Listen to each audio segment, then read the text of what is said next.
ખેડૂત મિત્રો, આજે આપણે એક ખેડૂત જે પ્રગતિશીલ ખેડૂત છે એની મુલાકાતે આવ્યા છે, જે ગીર સોમનાથ જિલ્લાના કોડીનાર તાલુકાના ગામડાના વતની છે અને જેઓએ આજની તારીખ છે ટૂંકમાં 16 મે 2025 ના રોજ આપણે એક ખેડૂત છે જેઓએ મગનું વાવેતર કરેલું છે અને 2 દિવસ પહેલા માવઠું પડેલું અને પુષ્કળ વરસાદ પડ્યો છે છતાં આપણે અત્યારે મગમાં ઉભા છે, ગોઠણસમાં મગ છે.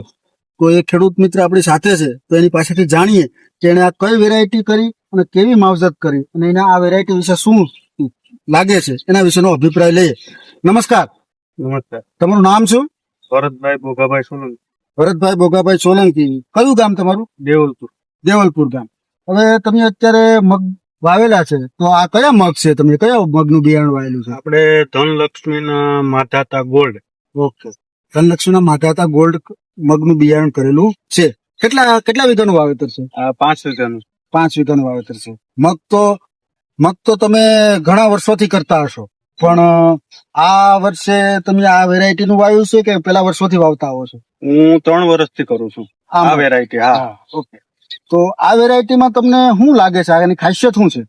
ખાસિયતમાં એ છે કે આમાં રોગ શક્તિકારક હારી છે અને ખર્ચો આપણે દવાનો ને આન તેને ઓછો આવે છે અને ફ્લાવરિંગ માં સારું છે અને ઉત્પાદનની દ્રષ્ટિએ પણ બહુ સારું છે. ઓકે, જમીન ટૂંકમાં કોઈ પણ પ્રકારની જમીન હોય તો આ વેરાયટી ને જાતે પ્રોડક્શન આપી શકે એવી ક્ષમતા ખરેખરી? હા, કોઈ બી જમીન હોય એમાં થોડુંક રોગ શક્તિકારક હારી રહી અને બધા 4 નંબર કરતા પણ આની રોગ શક્તિકારક હારી રહી. એટલે રોગ પ્રતિકારક શક્તિ ખેડૂતનું કહેવાનું એમ છે કે બીજી બધી વેરાયટી કરતા રોગ પ્રતિકારક શક્તિ હારી છે. અને સિંગોની જે બેઠક છે, ઓકે, આ આપણે જોઈ શકીએ છીએ. લીલી સિંગો તમે જોઈ રહ્યા છો. જો એમાં નોર્મલ આ સિંગમાં કેટલા દાણા બેઠતા રહે? આમાં 12 થી 15 દાણાનું રહે. 12 થી 15 દાણા. હા. ઓકે, ને આનો દાણો છે એ કેવો છે?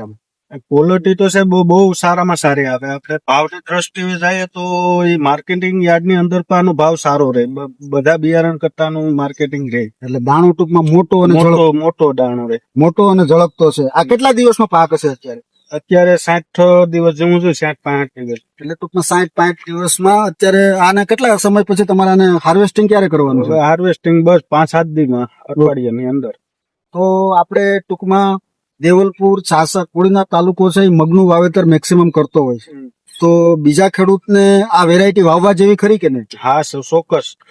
આ વેરાયટીમાં કોઈ વાંધો નથી. આનું ઉત્પાદન સારું મળે અને ટૂંકમાં ભાવતાલ આ છે તે છે, ટૂંકમાં ખર્ચો દવાનો આ છે તે છે, રોગ શક્તિકારક આમાં બહુ સારી મળે. તમે જોઈ શકો છો ખેડૂત મિત્રો, જરાક નીચે બતાવતો હતો. આખો છોડ ઉપરની સાઈડ સિંગો બેઠેલી છે, જેવી જ રીતના ઉપર બેઠેલી છે એવી નીચે છે. પાક આવી ગયેલો છે, એટલે ટૂંકમાં 4 થી 5 દિવસમાં આનું હાર્વેસ્ટિંગ કરવાનું થાય છે. તો આપણે જે ખેડૂત મિત્ર છે એને સારું ઉત્પાદન આ મગમાંથી મળે એવું અમને દેખાય છે.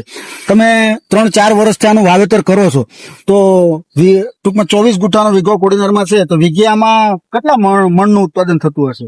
આમાં સાહેબ 22-23 મણ તો મળે છે.